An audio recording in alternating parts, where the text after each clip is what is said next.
የኢትዮጵያ ብሔራዊ ባንክ የውጭ ምንዛሬ አቅርቦትን ለማሻሻልና የተረጋጋ የውጭ ምንዛሬ ተመን እንዲኖር ለማስቻል በወር 2 ጊዜ ግልጽ ጨረታ እንደሚያካሄድ ያሳወቀበትን የዚህን ሳምንት መግለጫ ይሆናል። ባንኩ በየ2 ሳምንቱ አካሄዳለሁ ያለው የውጭ ምንዛሬ ጨረታው በተለይም በቀሪ የበጀት ዓመቱ ወራት በተከታታይ የሚካሄድ ይሆናል ነበር ያለው። ሪፖርተራችን ፍስሐ ደሳለኝ የኢትዮጵያ ብሔራዊ ባንክ የውጭ ምንዛሬ ጨረታ ላይ ተጨማሪ ዝርዝር መረጃ አሰናድቷል። ተከታትለን እንመለስ። የኢትዮጵያ ብሔራዊ ባንክ በዚህ ባሳለፍነው ሳምንት ባካሄደው የ50 ሚሊዮን ዶላር የውጭ ምንዛሬ ጨረታ አንድን የአሜሪካ ዶላር በ131 ብር ከ70 ሳንቲም መሸጡን ማሳወቁ ይታወሳል። በዚሁ የውጭ ምንዛሬ ጨረታ ከተሳተፉ ባንኮች መካከል በአጠቃላይ 12 ባንኮች የውጭ ምንዛሬ ማግኘታቸውም መግለጹም አይዘነጋም። ይህንኑ ጨረታ ያካሄደው የኢትዮጵያ ብሔራዊ ባንክ በዚሁ ባሳለፍነው ሳምንት የውጭ ምንዛሬ ጨረታን ጨምሮ በሌሎችም የሀገሪቱ ወቅታዊ ኢኮኖሚያዊ ጉዳዮች ላይ ባንኩ ገዢ ማሞ ምህረቱ በኩል መግለጫ ሰጥቶ ነበር። በመግለጫውም የማክሮ ኢኮኖሚ ፖሊሲ ማሻሻያ መተግበር ከተጀመረበት ከሐምሌ ወር 2016 ዓ.ም ወዲህ የወጪ ንግድ እንዲሁም የሐዋላ የውጭ ምንዛሬ መጨመሩና የሀገሪቱ የካፒታል ፍሰትም ማደጉን አሳውቋል። የማክሮ ኢኮኖሚ ፖሊሲ ማሻሻያው መተግበር ቀድሞ የነበረው የሀገሪቱ የውጭ ምንዛሬ እጥረት እንዲቃለል ስለማድረጉ በተገለጸበት በዚህ መግለጫ ላይ በተለይም ወደ ብሔራዊ ባንክ የሚቀርበው የወርቅ መጠን ከተገመተው በላይ እንዲጨምር ማድረጉ ተነስቶ ነበር።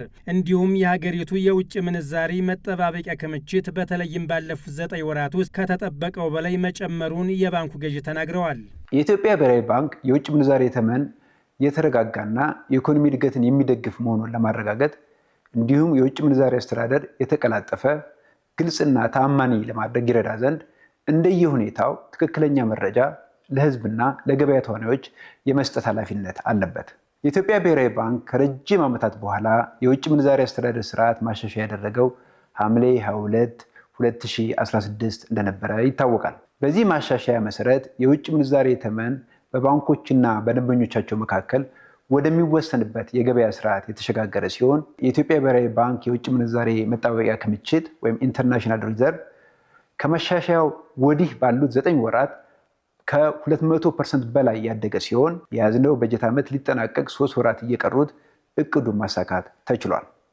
በበጀት ዓመት መጨረሻም ከእቅዱ በላይ እንደሚሆን ተገምቷል። የባንኩ ገዢ አክለውም የውጭ ምንዛሪ አቅርቦቱን ለማሻሻልና የተረጋጋ የውጭ ምንዛሪ ተመን እንዲኖር ለማስቻል በወር 2 ጊዜ መደበኛና ተከታታይ የውጭ ምንዛሪ ሽያጭ ጨረታ ማካሄድ እንደሚጀምር አንስተው ነበር። ይኸው በየ2 ሳምንቱ የሚካሄደው የውጭ ምንዛሪ ጨረታ በተለይም በቀሪ የበጀት ዓመቱ ወራት በተከታታይነት ተጠናክሮ ተግባራዊ እንደሚሆንም ጠቁመዋል። የኢትዮጵያ ብሔራዊ ባንክ የውጭ ምንዛሪ አቅርቦትን ለማሻሻልና የተረጋጋ የውጭ ምንዛሪ ተመን እንዲኖር ለማስቻል በየ2 ሳምንቱ ግልጽ የውጭ ምንዛሬ ጨረታ የሚያካሄድ ሲሆን ይህም ለተከታታይ ወራቶች የሚቀጥል ሲሆን ቢያንስ የያዝነው በጀት ዓመት መጨረሻ ድረስ የሚቀጥል ይሆናል።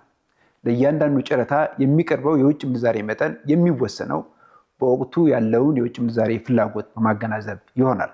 ይህ በእንዲህ እንዳለ በውጭ ምንዛሪ አስተዳደር መመሪያዎች አፈጻጸም ሂደት በህብረተሰቡ፣ በንግዱ ማህበረሰብ እንዲሁም በባንኮች መካከል የተለያዩ ብዥታዎች መኖራቸውን የባንኩ ገዢ ጠቁመው ነበር። በተለይ በባንኮች በኩል የሚስተዋለው አንዳንድ ክፍተቶችን ለማስተካከል ከባንኮች ስራ አስፈጻሚዎች ጋር ምክክር መደረጉን የገለጹት ማሞ ምህረቱ ባንኮች የሚያስከፍሉትን ኮሚሽን እንዲሁም የአገልግሎት ክፍያ ተመጣጣኝ እንዲያደርጉ ማሳሰቢያ መሰጠቱን ነበር የገለጹት። ማሳሰቢያ ከመስጠት በተጨማሪ ከባንኮች ስራ አስፈጻሚዎች ጋር በዚህና በሌሎች ተያያዥ ጉዳዮች ላይ ውይይት መደረጉንም ጠቅሰዋል። በአፈጻጸም ረገድ የሚታዩ አንዳንድ ችግሮች እንዲስተካከሉና የውጭ ምንዛሪ አስተዳደር መመሪያዎች በጥብቅ እንዲተገበሩ መመሪያ ተሰጥቷል። በተለይም ባንኮች የሚያስከፍሉትን ኮሚሽንና የአገልግሎት ክፍያ ተመጣጣኝ በማድረግ የውጭ ምንዛሬ ለሚፈልጉ የግል ዘርፍ ተዋናዮች ከመቼውም ጊዜ በላቀ ሁኔታ የውጭ ምንዛሬ እንዲያቀርቡ መግባባት ላይ ተደርሷል። በሌላ በኩል በህገ ወጥ መንገድ የውጭ ምንዛሬ ግብይት የሚያካሂዱና ገንዘብ ወደ ውጭ የሚያሸሹ ኩባንያዎች እንዲሁም ግለሰቦች ላይ እርምጃ እንደሚወሰድ ያስጠነቀቁትም በዚሁ መግለጫ ላይ ነው። በዚሁ ህገ ወጥ ተግባር የሚሳተፉ ኩባንያዎች እንዲሁም ግለሰቦች ከመደበኛው የሀገሪቱ የባንክ ስርዓት ጋር ያላቸው ግንኙነት ሙሉ ለሙሉ ሊቋረጥ እንደሚችልም ተናግረው ነበር።